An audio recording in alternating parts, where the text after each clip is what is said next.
আল্লাহ পাক আপনাকেও ভালোবাসেন। আল্লাহ পাক অবশ্যই আপনাকে ভালোবাসেন।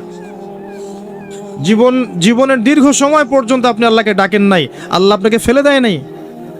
আল্লাহ আপনাকে খাওয়ান, এখনো পরান, বাঁচিয়ে রেখেছেন। আল্লাহ নিয়ামত দিয়েছেন। আল্লাহ আপনাকে ভালো না বাসলে এমনি করেন? আল্লাহ পাক অপেক্ষা করছেন কবে খালি আপনি আসবেন আল্লাহর কাছে, এসে বলবেন আস্তাগফিরুল্লাহ ওয়া আতুবু ইলাইহি। আসসালামু আলাইকুম, আমি মোহাম্মদ হাসিব আর আপনারা দেখছেন ওয়াহি ভিশন। আজ আমাদের উস্তাদ আবু তোহা মোহাম্মদ আদনান এমন একটি কথা বলবেন যা হয়তো আপনার চোখে পানি এনে দেবে। আপনি যদি মনে করে থাকেন আল্লাহ আর আপনাকে ভালোবাসেন না, তাহলে এই ভিডিওটি স্কিপ করবেন না। চলুন শুনে নেওয়া যাক হতাশ মানুষদের জন্য আল্লাহ তাআলার সবচেয়ে সুন্দর বার্তা। আপনিও আল্লাহর সেই বান্দা, যে বান্দা আমি, যে বান্দা আর 10 জন মানুষ। আল্লাহ পাক আপনাকেও ভালোবাসেন। আল্লাহ পাক অবশ্যই আপনাকে ভালোবাসেন। জীবনের দীর্ঘ সময় পর্যন্ত আপনি আল্লাহকে ডাকেন নাই, আল্লাহ আপনাকে ফেলে দেয় নাই। আল্লাহ আপনাকে খাওয়ান, এখনো পরান, বাঁচিয়ে রেখেছেন। আল্লাহ নিয়ামত দিয়েছেন। আল্লাহ আপনাকে ভালো না বাসলে এমনি করেন? আল্লাহ পাক অপেক্ষা করছেন কবে খালি আপনি আসবেন আল্লাহর কাছে, এসে বলবেন আস্তাগফিরুল্লাহ ওয়া আতুবু ইলাইহি। আল্লাহ পাক অপেক্ষা করে বসে আছেন আপনার জন্য। আপনি কোথায় যাচ্ছেন? ফাআইনা তাযহাবুন। আল্লাহ পাক বলেছেন ফাআইনা তাযহাবুন, কোথায় যাচ্ছ তোমরা? কোথায় যাচ্ছেন? টাকার পিছনে, বাড়ি গাড়ি, স্ট্যাটাস, স্ত্রী সন্তান, ভোগবিলাসের পিছনে? আল্লাহ অপেক্ষা করছেন আপনার জন্য। আসেন, সেজদা করেন। ওয়াসজুদু ওয়াকতারিব, সেজদা করেন, নিকটবর্তী হন। আল্লাহ আপনার জন্য অপেক্ষা করছেন। যাবেন না আল্লাহর কাছে? আল্লাহ পাক সবাইকে আল্লাহর কাছে ফিরে আসার তৌফিক দান করুন। এটাই হোক আমাদের কাছে আসার গল্প। এটাই হোক আমাদের কিসের গল্প? কাছে আসার গল্প। আমাদের জেনার গল্প দরকার নাই। ওদের কাছে জেনা হচ্ছে কাছে আসার গল্প, যার ব্যাপারে আল্লাহ বলেছেন লা তাকরাবু জিনা, ওর ধারের কাছেও যেও না, আর তারা ওইটাকে বলবে কাছে আসার গল্প। ইন্না লিল্লাহি ওয়া ইন্না ইলাইহি রাজিউন। আল্লাহ পাক আমাদের যুবক যুবতীদেরকে হেদায়েত দান করুন। পিতা মাতাদেরকে পরিবারে অনুশাসন বজায় রাখার তৌফিক দান করুন। আমাদের এই কাজগুলোর প্রতিফল কিন্তু আমাদেরকে ভোগ করতে হবে। আমাদের মেয়েদের, আমাদের ছেলেদের, তাদেরকে আমরা কিভাবে বড় করছি এটার হিসেব কিন্তু আমাদেরকে চুকিয়ে দিতেই হবে। পিতামাতাদেরকে বলবো সচেতন হয়ে যান। আল্লাহ পাক তৌফিক এনায়েত করুন, আমিন। আর যারা ওই পথে চলে গেছেন তাদের উদ্দেশ্যে একটা কথা বলবো, সেটা হচ্ছে যে এটা একটা মোহ, একটা ভ্রম। বাস্তবতা হচ্ছে যে আপনাকে প্রতিশ্রুতি দিচ্ছে সে আপনাকে অনেক ভালোবাসে, আদতে সে আপনাকে ভালোবাসে না। আদতে সে আপনার অবস্থানকে ভালোবাসে। আপনি আজ হোক আর কাল হোক এটা বুঝতে পারবেন যে সে আপনাকে ভালোবাসে না, আপনার অবস্থানকে ভালোবাসে। আপনার অবস্থান যদি ভালো থাকে সে আপনাকে ভালোবাসবে, অবস্থান ভালো না থাকলে ভালোবাসবে না। একইভাবে আপনি একটা মেয়ের কাছে যে ভোগবিলাস চাচ্ছেন, একটা ছেলে একটা গায়রে মারা মেয়ের সাথে ফ্রি মিক্সিং করলে তার একটাই উদ্দেশ্য থাকে, সেই মেয়েটাকে ভোগ করা। সুযোগ পেলেই সে মেয়েটাকে ভোগ করে ফেলবে। আর একইভাবে এই মেয়েও দেখবেন আপনার যতটুকু সামর্থ্য আছে, অর্থবিত্ত যা যা আছে, এটাকে সে ইউজ করার চেষ্টা করছে তার স্বার্থে। বাস্তবিক অর্থে দুজন দুজনকে ভালোবাসে না মোটেই, দুজন দুজনের স্বার্থকে ভালোবাসে। ভালোবাসা আল্লাহর পক্ষ থেকে আসে। কখন আসবে? যখন আপনি হালালের উপর থাকবেন, যখন আপনি বিয়ে করবেন হালালভাবে। অচেনা একটা মেয়ের প্রতি দেখবেন আল্লাহ পাক এমন ডিভাইন একটা লাভ দিয়ে দিবেন, ওয়াজআলা বাইনাকুম মাওয়াজ্জাতা ওয়া রাহমা। আল্লাহ পাক তার পক্ষ থেকে উভয়ের মাঝখানে হৃদ্যতা, ভালোবাসা, মহব্বত দান করবেন। বলেন সুবহানাল্লাহ। এটা ডিভাইন, আল্লাহর পক্ষ থেকে আসবে, ঐশ্বরিক। আর বাকিটা হচ্ছে ঐশাচিক, শয়তানি, প্রবৃত্তির দাসত্ব, ভোগবাদী। এগুলো খেয়াল রাখবেন। এতে করে যা হবে, আপনি একবার আপনার ইজ্জত হারায় ফেললে কখনো ফিরে পাবেন না। অদ্ভুত বিষয়, মানে এই বিষয়গুলোকে আমরা কিছু মনেই করি না। এখন আমরা কিন্তু কিছু মনেই করি না, মনে করি এটা একটা মানে সোশ্যাল কালচার। গার্লফ্রেন্ড বয়ফ্রেন্ড থাকবে, একটা সোশ্যাল কালচার। এভাবে যে কত ছেলে কত মেয়ে, লক্ষ লক্ষ কোটি কোটি নিত্যদিন জেনা করছে, আল্লাহ ভালো জানে। আল্লাহ পাক আমাদের যুব সমাজকে হেদায়েত করুন, আমিন। আর যে প্রশান্তির জন্য আপনি তার কাছে যাচ্ছেন সেটা তার কাছে নাই।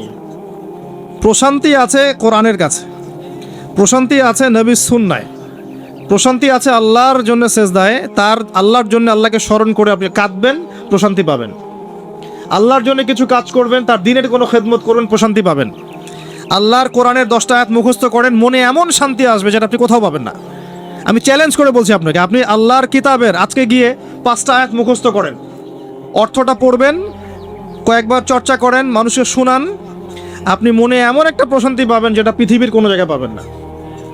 এখানে প্রশান্তি এত এত বেশি মাত্রায় আসবে, যার খবর যদি ওই পশ্চিমারা জানতো তাহলে আমার কলিজায় বোম মেরে উড়িয়ে দিত।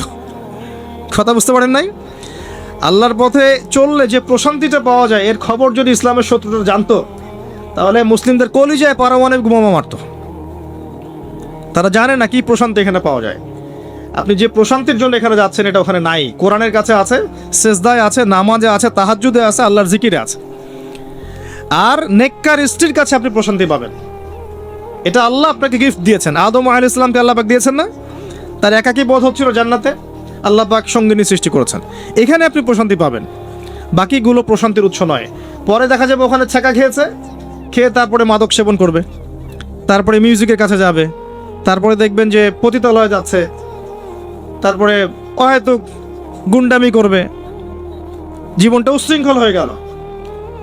কেউ কেউ আত্মহত্যাও করবে, কারণ হচ্ছে ওই যে শুরুতে একটা মেয়ের সাথে প্রেম করে ছাকা খেয়েছে, ওখানে প্রশান্তি খুঁজেছে, শয়তান এদেরকে নিয়ে খেলেছে, এক পর্যায়ে দুজনের জীবন নষ্ট করে ফেলে দিল। আদতে কি হলো, মুসলিম উম্মাহ থেকে 2টা নক্ষত্র ঝরে গেল। হয়তো ওই যুবককে দিয়ে দিনের কোনো খেদমত হতো, এখন আর হলো না।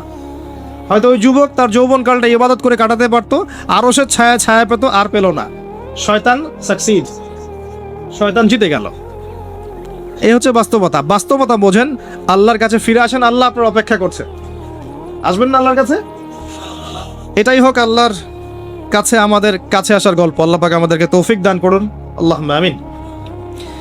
তো সুন্নতের কথা বলতে গিয়ে আসলাম। নবী সাল্লাল্লাহু আলাইহি ওয়াসাল্লামের সুন্নাহ আমরা যেন আমাদের সামগ্রিক জীবনে পালন করার চেষ্টা করি, আল্লাহ পাক চেষ্টাটা যেন কবুল করেন, আমিন। এরপরে আছে সালাতের কথা, তারপরে আছে আপনার যাকাতের কথা। নিসাব পরিমাণ সম্পত্তি হয়ে গেলেই যাকাত দিতে হবে। এটা নফল কিছু নয়, ফরজ জিনিস।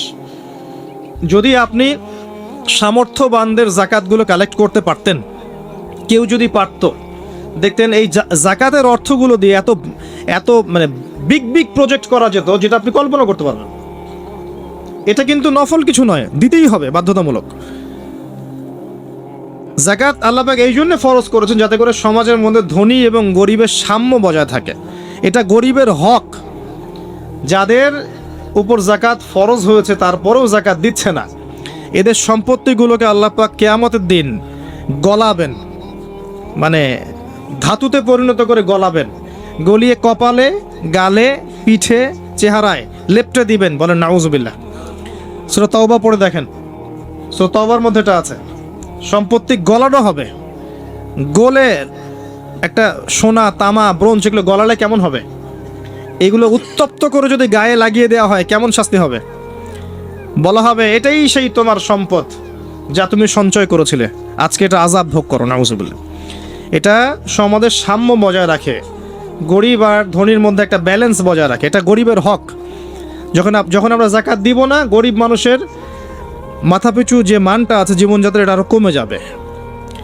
এটাতে শুধুমাত্র একটা রাষ্ট্রেরই উপকার হয় না, ব্যক্তি পর্যায়ে উপকার হয়।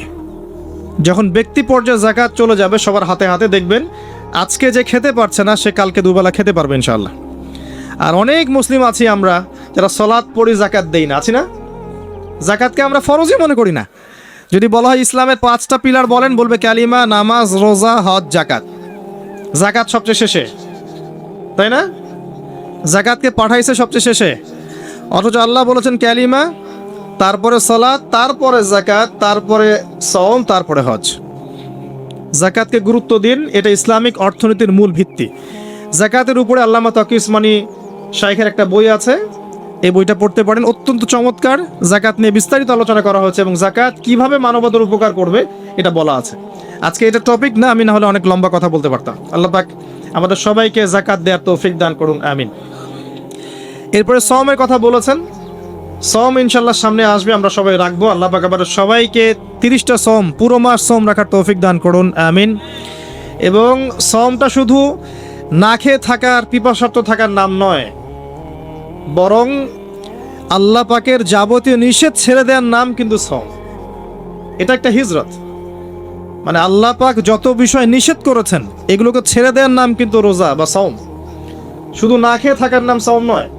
না খেয়ে থেকে কেউ যদি গালি দেয়, গীবত করে, সুদ খায়, জিনা করে, তার কি রোজা হবে? হবে না। আল্লাহ পাকের নিষেধগুলো বর্জন করলে পরে রোজা হবে ইনশাল্লাহ। এর উদ্দেশ্য কি? তাকওয়া অবলম্বন করা।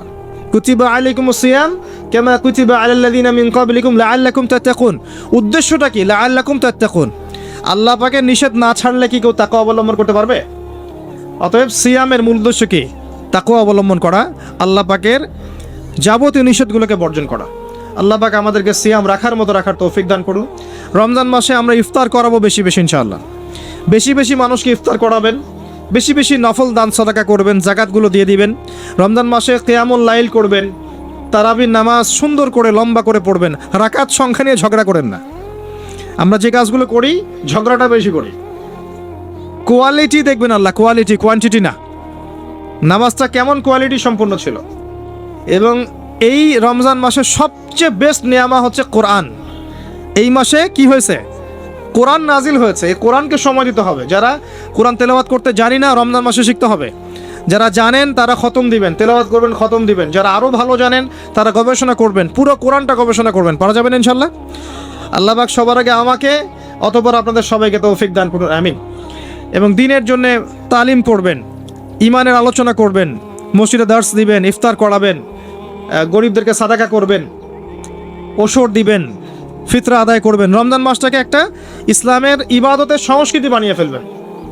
রমজানের প্রতিটা মোমেন্টকে কাজে লাগানোর চেষ্টা করবেন। আল্লাহ পাক সবাইকে তৌফিক দান করুন, আল্লাহ আমিন। ইফতার একসাথে করবেন, বাসায় সবাই একসাথে ইফতার করবেন। একটা কমিউনিটি, একটা মানে কি বলবো, ইসলামের উৎসব যেন বিরাজ করে। পরিবারের ছোটরা দেখবে যে আজ রমজানে আমরা সবাই একসাথে ইফতার করি। একটা বড় থাল কিনবেন বাসায়। এই বড় থালে খাওয়া কিন্তু সুন্নত। একটা বড় থাল যেখানে পরিবারের সবাই সদস্য মিলে খাবেন। বাচ্চা কাচ্চা, ছোট ছোট বাচ্চারা দেখে দেখে বড় হবে যে আমরা রমজান মাসে বাবা মা সবার সাথে বসে খেয়েছি এভাবে। ওদেরকে হাদিয়া দিবেন, রোজা রাখলে উৎসাহিত করবেন, রোজা রাখলে গিফট দিবেন, হাদিয়া দিবেন। যে আম্মু তোমার বয়স যদিও রোজা ফরজ হয় নাই, রাখার চেষ্টা করো, যদি রাখতে পারো তাহলে আমি তোমাকে একটা গিফট কিনে দেবো। রাখতে উৎসাহিত করেন, দেখবেন ইনশাল্লাহ এই চর্চাগুলো পরবর্তীতে ওদের মধ্যে তাকওয়া নিয়ে আসবে ইনশাল্লাহ। আমাদের মনে আছে আমরা যখন ছোট, রোজা ফরজ হয় নাই, আমাদেরকে এভাবে বকশিস দেওয়া হতো, রোজার একটা 10 টাকা দেওয়া হবে।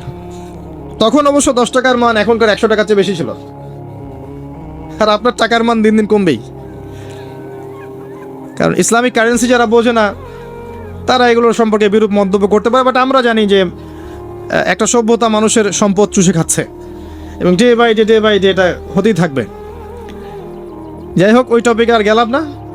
তো আমাদেরকে পুরস্কৃত করা হতো এভাবে, উৎসাহিত বোধ করতাম। কয়টা রেখেছি? 7টা, তারপরের বছর 10টা, তারপরের বছর 15টা। এভাবে করতে করতে দেখবেন আপনার বাচ্চা রোজা রাখা শিখে যাবে। এবং সওম রাখলে শরীরের কোনো ক্ষতি নাই, উপকার ছাড়া। ক্ষতি আছে? কোনো ক্ষতি নাই, কোনো ক্ষতি নেই উপকার ছাড়া। সবচেয়ে বড় কথা হচ্ছে যারা খেতে পারে না ওদের ফিলিংসটা আপনি বুঝতে পারবেন। আপনিও বুঝতে পারবেন যে না খেয়ে থাকা এটা কেমন। আল্লাহ পাক যে খাওয়াচ্ছেন আমাকে, এটা কত বড় নিয়ামত ছিল। আল্লাহ পাক আমাদের সবাইকে রমজান মাস পর্যন্ত পৌঁছে দিক এবং রমজানে 30টা সওম পুরো মাস রমজানের যাবতীয় কাজের সাথে আদায় করার তৌফিক এনায়েত করুন, আমিন। আর সম্ভব হলে রমজান মাসে ওমরা করবেন। সম্ভব হলে রমজান মাসে ওমরা করতে পারেন। এটা খুব বড় একটা ইবাদত এবং এটাতে যে নববী রুহানি একটা স্বাদ পাবেন, এটা কিন্তু বলে বোঝাতে পারবো না আমি। আপনি করলে পরে বুঝতে পারবেন। আল্লাহ পাক তৌফিক দান করুন সবাইকে, আল্লাহুম্মা আমিন। এরপরে আছে সামর্থ্য হলে হজের কথা। আলহাজ টাইটেলের জন্য নয়, মানুষ আমাকে আলহাজ বলবে, হ্যাঁ, মানুষকে দেখানোর জন্য হজ, আমাকে হাজি সাহেব বলবে, এই জন্য হজ নয়। হজ করতে যাবেন ইব্রাহিমী চেতনা শিখতে। হজের কাজের মধ্যে ইব্রাহিম আলাইহিস সালামের একত্ববাদের চেতনা আছে। আরাফার মাঠে আপনি কিয়ামতের মাঠকে ফিল করবেন। সাই করবেন, তখন হাজরা আলাইহিস সালামের সেই কষ্ট ফিল করবেন। প্রত্যেকটা কাজের পিছনের ঘটনা কি এটা আপনাকে ফিল করতে হবে। পাথর মারবেন, নাস্তিকরা এগুলো নিয়ে মজা করে না, ঠাট্টা মশকরা করে। সন্তানকে জবাই করার যে হুকুমটা ছিল সেখানে শয়তান ধোঁকা দিচ্ছিল না? শয়তান যে প্রত্যেকটা কাজে আমাদেরকে বিভ্রান্ত করে, এই চেতনাটা ওখানে জাগ্রত হয়। প্রত্যেকটা কাজ আমাদের বাহ্যিকভাবে দেখলে হবে না, এর পিছনে ভিতর একটা আধ্যাত্মিকত্ব থাকে, রুহানিয়াত থাকে, ওইটা বুঝতে পারলে ইসলাম বোঝা যাবে ইনশাআল্লাহ। তো হজের প্রতিটা কাজ আপনি দেখবেন, ইব্রাহিম আলাইহিস সালামের সুন্নাহ, হাজরা আলাইহিস সালামের আত্মত্যাগ, ইসমাইল আলাইহিস সালামের ঘটনা, কিয়ামতের মাঠ, দোয়া কবুলের মাঠ, তাওয়াফ, এই প্রত্যেকটা বিষয় আপনার ক্ষুদ্রত্ব, আল্লাহর বিশালত্ব, এগুলো আপনাকে বুঝিয়ে দিবে। শুধু আল্লাহস টাইটেলের জন্য নয়, বরং আল্লাহর কাছে আত্মসমর্পণ করার জন্য, প্রকৃত ইসলাম বোঝার জন্য হজ করবেন। আল্লাহ পাক তৌফিক দান করুন এবং দোয়া করে আল্লাহ পাক সবাইকে জীবনে অন্তত একটাবার যেন হজ করার তৌফিক দান করেন, আমিন। এটা প্রথম প্রশ্ন ছিল। দ্বিতীয় প্রশ্ন তিনি করছেন, কোন ব্যক্তি? ওই যে ধবধবা সাদা জামা পরা ব্যক্তি, মনে আছে না ভুলে গেছেন? সে কোথায় বসে আছে? হ্যাঁ, সামনে, হাঁটুর সাথে হাঁটু লাগিয়ে, হাত কোথায়? উরুর উপরে। ওস্তাদের সামনে বসার আদব এটা, ওস্তাদের সামনে বসার আদব।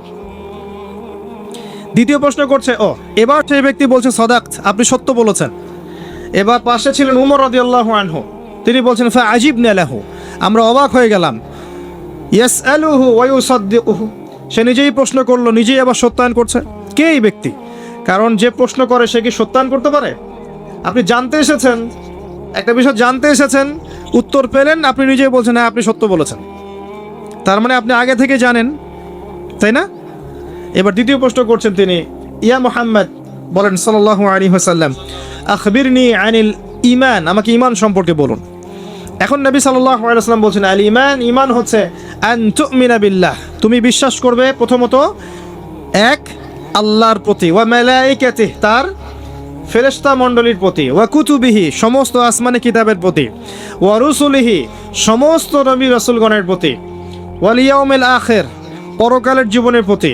6 নাম্বার, ওয়া আন তুমিনা বিল কদরি খায়রিহি ওয়া শাররিহি, এবং তুমি ঈমান আনবে, বিশ্বাস করবে তাকদীর বা ভাগ্যের ভালো মন্দের প্রতি। এই 6টা বিষয়ের প্রতি মনে বিশ্বাস করবে, মুখে স্বীকার করবে এবং কাজে বাস্তবায়ন করবে, এর নাম হচ্ছে ঈমান। মনে থাকবে? কয়টা বিষয়? 6টা। এখানে একটা কথা আমি বলি, আগেও বলেছি আবার বলছি, এই 6টা বিষয় গায়েবের বিষয়, এগুলোকে আপনি যুক্তি, বিজ্ঞান, দর্শন দিয়ে প্রমাণ করতে পারবেন না। পারবেন? পারবেন না। পরীক্ষা নিরীক্ষা, যুক্তি, বিজ্ঞান, দর্শন দিয়ে ল্যাবরেটরিতে বসে কি আল্লাহ, ফেরেশতা, আসমানি কিতাব, নবী রাসূল, পরকাল পরীক্ষা করা যায়? যায় না। এগুলো কিসের বিষয়? গায়েবের বিষয়। আল্লাযীনা ইউমিনুনা বিল গায়ব, মুত্তাকি কারা? যারা গায়েবে বিশ্বাস করে, এদের জন্যই হচ্ছে আলিফ লাম মিম যালিকাল কিতাব লা রাইবা ফিহি হুদাল লিল মুত্তাকিন। তো ঈমানের 6 পিলারকে 3টা কাজ করতে হবে, মনে বিশ্বাস, মুখে স্বীকৃতি এবং কাজে বাস্তবায়ন। তাহলে কি কারো পক্ষে পাপ করা সম্ভব? এই চেতনাটা আল্লাহ পাক জাগ্রত করতে বলেছেন। আল্লাহ পাক আমাদের সবাইকে আমলে, আকীদায়, মুআমালাতে ইহসান দান করুন, আল্লাহুম্মা আমিন। আর এই ইহসানের সাথে একটা শব্দ সম্পর্কিত, এর নাম হচ্ছে তাকওয়া। একটা আপনাদের এখানে সি বিচ আছে না? ধরেন একটা সি বিচের মধ্যে কিছু কাচের টুকরা ফেলে দেওয়া হয়েছে, ছোট্ট একটা জায়গায় সৈকতে কাচের কিছু টুকরা ফেলে দেওয়া হয়েছে। আপনাকে বলা হলো এর উপর দিয়ে হাঁটেন। এখন আপনি কিভাবে হাঁটবেন? নর্মালি হাঁটবেন না পাগুলো ফেলে ফেলে খুব কেয়ারফুলি হাঁটবেন? এই হাঁটাটা হচ্ছে তাকওয়া। এই হাঁটাটার এক্সাম্পল হচ্ছে তাকওয়া। মানে এই কাচের টুকরাগুলো হচ্ছে গোনাহ, শয়তানের ট্র্যাপ, ফাসাকি, জুলুম, অন্যায়, অত্যাচার, পাপ। এখান থেকে বেঁচে বেঁচে আপনাকে পা ফেলতে হবে, এর নাম তাকওয়া। আর কখন ফেলা সম্ভব হবে? যখন আমি ফিল করব আল্লাহ আমাকে দেখছেন। এই কনসিয়াসনেস না থাকলে এটা হবে না। টেবিলের তল দিয়ে আপনি ঘুষ দিচ্ছেন, যে নিচ্ছে সে যদি ওই সময় চিন্তা করে আল্লাহ আমাকে দেখছেন, নিতে পারবে? ব্যবসা করছেন, মাপে ওজন কেউ দেখছে না, কাস্টমার দেখে নাই, আপনি দেখছেন, বুঝতে পারছেন। আপনি যদি ওই সময় চিন্তা করেন যে আল্লাহ আমাকে দেখছেন, এ দেখে নাই, আপনি কি কম দিতে পারবেন? পারবেন না। বোনের সম্পত্তি আপনি সিস্টেম করে নিতে পারেন, বোন শিক্ষিত না, বোঝে না, আপনি চিন্তা করছেন আল্লাহ তো আমাকে দেখছেন, পারবেন নিতে? প্রতিটা কাজ যদি এতটুকু মানুষ ফিল করে যে আল্লাহ আমাকে দেখছেন, আপনি পারবেন না করতে। এরপরেও যদি পাপ হয়ে যায়, দেন তওবা করে ফিরে আসতে হবে। আল্লাহ পাক সবাইকে তাকওয়া অবলম্বন করে তৌফিক এনায়েত করুন। এটা 3 নম্বর প্রশ্ন ছিল। 4 নম্বর ছিল, ইয়া মুহাম্মদ সাল্লাল্লাহু আলাইহি ওয়াসাল্লাম, আখবিরনি আনিস সাআহ, আমাকে কিয়ামত সম্পর্কে বলুন, কিয়ামত সম্পর্কে বলুন। নবী সাল্লাল্লাহু আলাইহি ওয়াসাল্লাম বলছেন, মাল মাসউলু আনহা বিআ'লামা মিনাস সাইল। এই বিষয়ে প্রশ্নকারী এবং উত্তরদাতা উভয়ের জ্ঞানী সমান। প্রশ্নকারীর চেয়ে উত্তরদাতা বেশি জানে না। মানে এই বিষয়ের চূড়ান্ত জ্ঞান আল্লাহ ছাড়া কারো জানা নাই। কবে, কোন সালে, কোন ডেটে, কি বারে কিয়ামত হবে কেউ বলতে পারবে? কেউ পারবে না। প্রশ্ন করলেন এই ব্যক্তি, এবং 4টা মৌলিক প্রশ্নের একটা তিনি করলেন, কিয়ামত কবে হবে। 4টা মৌলিক প্রশ্নের একটা হচ্ছে কিয়ামত কবে হবে। তাহলে কিয়ামত সম্পর্কে সচেতনতা এটা আসলে নিছক কোনো জ্ঞান নয়, তাই না? কিয়ামত সম্পর্কে সচেতনতা এটা কিন্তু অহেতুক কোনো জ্ঞান চর্চা নয়, বরং 4টা মৌলিক প্রশ্নের একটা করা হয়েছে, কিয়ামত কবে হবে। যদি আপনি সবগুলোকে ভাগ করেন 25% হচ্ছে এই প্রশ্নটা। কথা বুঝতে পারছেন? এটা 25%। এবার নবী সাল্লাল্লাহু আলাইহি ওয়াসাল্লাম বললেন, আমি জানি না। মাল মাসউলু আনহা বিআ'লামা মিনাস সাইল। তারপরে তিনি আবার প্রশ্ন করলেন, ফাখবিরনি আন আমারাতিহা। তাহলে আমাদেরকে কিয়ামতের কিছু আলামত বলে দিন। আবার প্রশ্ন করার কি দরকার ছিল, যখন নবীজি বললেন আমি জানি না? যদি বিষয়টা গুরুত্বপূর্ণ নাই হয়ে থাকে, যদি বিষয়টা গুরুত্বপূর্ণ না হয়ে থাকে, আবার কাউন্টার প্রশ্ন করার কি দরকার ছিল? তিনি আবার প্রশ্ন করলেন, তাহলে আলামত বলে দিন। এবার নবীজি বলছেন 2টো আলামত। কয়টা বলছেন এই হাদিসে? 2টো। একটা হচ্ছে আন তালিদাল আমাতু রাব্বাতুহা, যখন দেখবে দাসী তার মনিবকে জন্ম দিচ্ছে। মানে একবার ব্যাখ্যা করেছি, সমাজের ন্যায় অন্যায়, হক বাতিল, সত্য মিথ্যার মানদণ্ডটা উল্টে যাবে। হালাল হারামের মানদণ্ড উল্টে যাবে। মানুষ হালালকে হারাম করবে, হারামকে হালাল করবে, ন্যায়কে অন্যায় বানাবে, অন্যায়কে ন্যায় বানাবে, সত্যকে মিথ্যা বানাবে, মিথ্যাকে সত্য বানাবে। মানদণ্ড উল্টে যাবে এবং এগুলো পরোয়া করবে না মানুষ। আরেকটা ব্যাখ্যা হচ্ছে সত্যিকার অর্থেই দাসী মনিবকে জন্ম দিতে পারে। এটা জলজান্ত এক্সাম্পল এখনকার সিঙ্গাপুর। ফ্যামিনিস্ট রেভলিউশনের কারণে এবং সুদের কারণে এমন একটা অবস্থা মুখোমুখি হয়েছে বিশ্ব, যে অনেক ক্ষেত্রে মেয়েরা সন্তান জন্ম দেওয়ার সময় পাচ্ছে না, ফুরসত নাই। এবং সন্তান জন্ম দেওয়াটাকে তারা এখন পিছিয়ে পড়া বলছে অনেক কান্ট্রিতেই। শেষে কি হয়, দরিদ্র কান্ট্রি থেকে মেয়েদেরকে হায়ার করা হয়, দরিদ্র কান্ট্রি থেকে মেয়েদেরকে হায়ার করা হয় এবং তাদের গর্ভটাকে ভাড়া নেওয়া হয়। এই গর্ভের মধ্যে স্পার্ম ইনজেক্ট করা হয়, জাইগোট গঠন করে বাচ্চা কনসেপ্ট করে। কথা কি বুঝতে পারছেন? গর্ভ ভাড়া নিয়েছে, নিয়ে তার শুক্রাণু সেখানে পুশ করেছে। 9 মাস এখানে বাচ্চাটা বড় হবে। এই 9 মাস এই দরিদ্র মেয়েটাকে অনেক খাওয়ানো হবে, পরানো হবে, সুন্দর সুন্দর কাপড় দেওয়া হবে, ভালো মন্দ খাওয়ানো হবে, কারণ ওই সন্তানটার ভালোর জন্যে। এবার যখন বাচ্চাটা প্রসব হয়ে যাবে, বাচ্চাটা সে রিলিজ, সে খালাস, ও ডলার নিয়ে চলে যাবে। সন্তান জন্ম দেওয়ার বিনিময়ে $10,000, $20,000, $50,000, এই যে গর্ভ ভাড়া নেওয়া হয়েছে। এই যে বাচ্চাটা হলো, এই বাচ্চাটাকার মালিকের, দাসী তার মনিবকে জন্ম দিল। হাদিস বাস্তব। এই ব্যাখ্যাটা আজকে থেকে 1400 বছর আগে করা সম্ভব ছিল না। কথা বুঝতে পারছেন না? এই ব্যাখ্যাটা এখনকার বিশ্বে আপনি করতে পারবেন। এই জন্য কোরআন সুন্নাহকে নিয়ে খালি লিটারালি পড়লে হবে না, যুগের সাথে মেলাতে তো হবে। যুগের সাথে যদি আমি না মেলাই, তাহলে কোরআন সুন্নাহকে দিয়ে যুগ জিজ্ঞাসার জবাব বের করতে পারবো না। এই ব্যাখ্যাটা আপনি আজকে থেকে 100 বছর আগেও করতে পারতেন না, কিন্তু এখন পারবেন। সত্যিকার অর্থেই দাসী তার মনিবকে জন্ম দিচ্ছে এখন এই বিশ্বে। নবী যেটা বলেছিলেন, আন তালিদাল আমাতু রাব্বাতুহা, যখন দাসী তার মনিবকে জন্ম দিবে।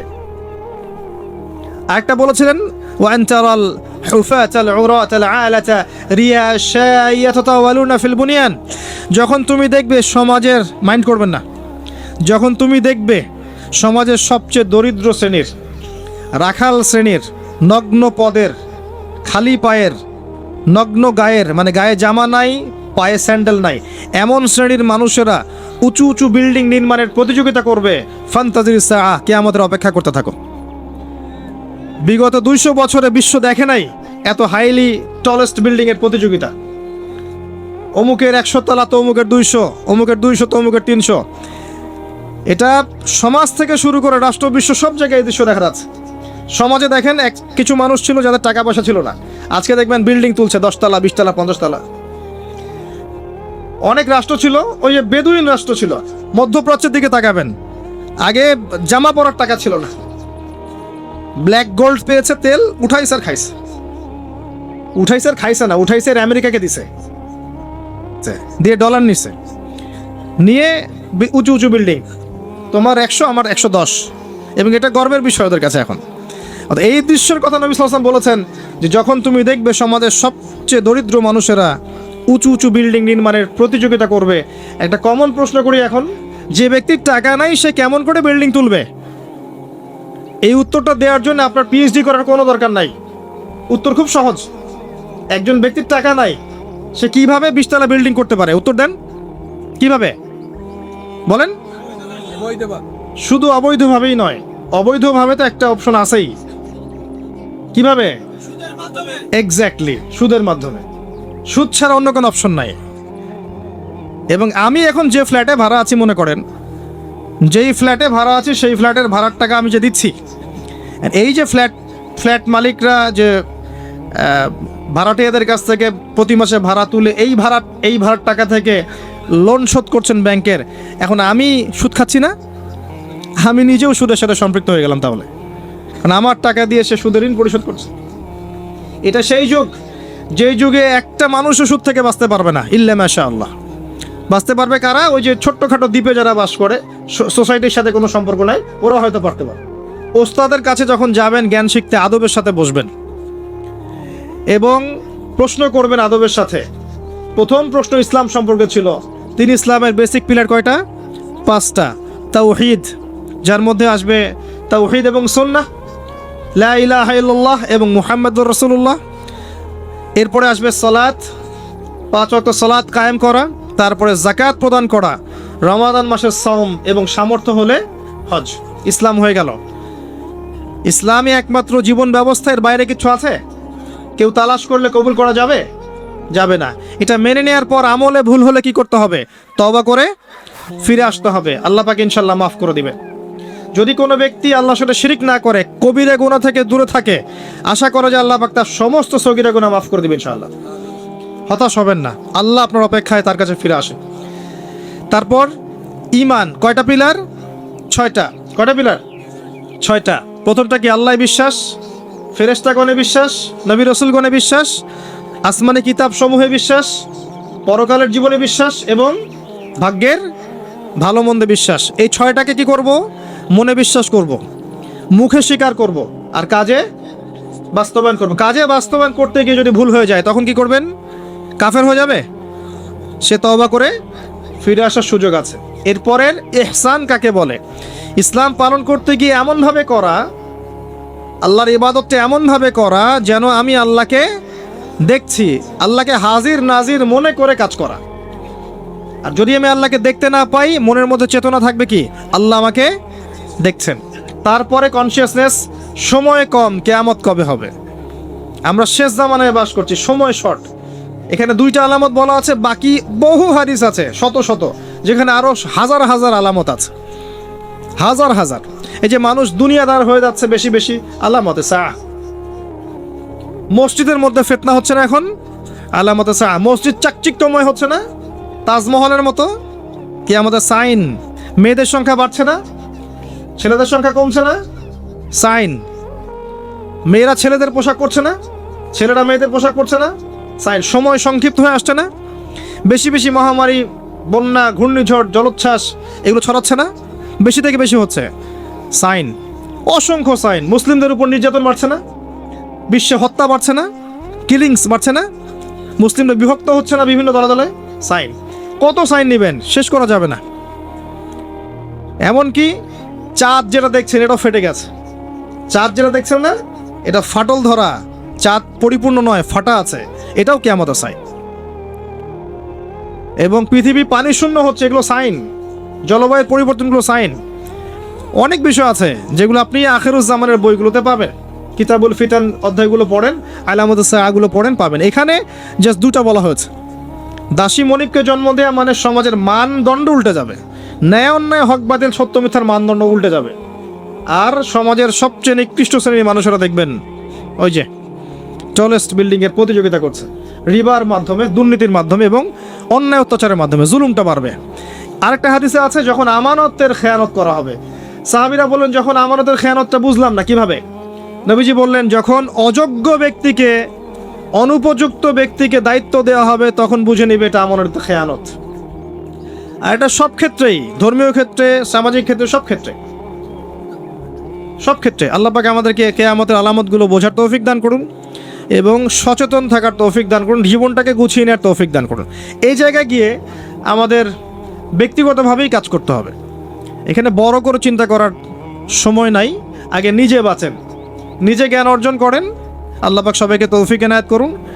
আপনি হালাল খান, পারিবারিক আদর্শটাকে সাধ্যমতো ঠিক রাখার চেষ্টা করেন। যদি পরিবার কথা না শোনে, আপনি একা থাকেন। আমার এর চেয়ে ডাইরেক্ট কোনো কথা আমি বলতে পারবো না। পরিবার যদি দাওয়াত দিতে দিতে কথা না শোনে এক পর্যায়ে, আপনি একা থাকেন, তাও ভালো। সম্পর্ক রাখেন, আত্মীয়তা সম্পর্ক বজায় রাখেন, একা একা চলেন। কারণ ফিতনায় আপনি ডুবে থাকলে ওরা আপনাকে ফিতনায় টেনে নিয়ে আসবে। এত বড় বুকের কলিজা দেখাবেন না যে আমি ফিতনার মধ্যে থেকে আমার ইমানের বলে সবাইকে সংস্কার করে ফেলে দিব। এই যুগ সেই যুগ না, এটা বড় ফিতনাময় যুগ। আপনাকে বরং তারা টেনে নিয়ে চলে আসবে। অতএব ডিসকানেক্টেড হয়ে যান ফিতনা থেকে, আসহাবুল কাহফের মতো। তারপরে আপনাকে আল্লাহ পাক যতটুকু সামর্থ্য দিয়েছেন, এই সামর্থ্য দিয়ে আপনি দিনের কিছু খেদমত করার চেষ্টা করেন। মসজিদ ভিত্তিক, মাদ্রাসা ভিত্তিক, দাওয়াতি ক্ষেত্রে হোক, সামাজিকভাবে হোক, মানবতার কল্যাণে কাজ হোক, কোনো প্রজেক্ট গঠন করার মধ্য দিয়ে হোক, যেভাবে হোক দিনের যে উপকার হয় এমন কিছু করেন। এবং দিনকে নিয়ে বাড়াবাড়ি করবেন না। অমুসলিমদের উপরে দিনটাকে জোর করে চাপিয়ে দেওয়ার চেষ্টা করবেন না। ইসলামকে নিয়ে এমন কোনো কাজে লিপ্ত হবেন না যাতে ইসলামের জন্য পরিবেশটা আরও ঘোলাটে হয়ে যায়। ইসলাম উগ্রতা শেখায় নাই আমাদেরকে। ইসলাম শিখিয়েছে যদি মাজলুম হয় তখন জুলুমের প্রতিবাদ করা।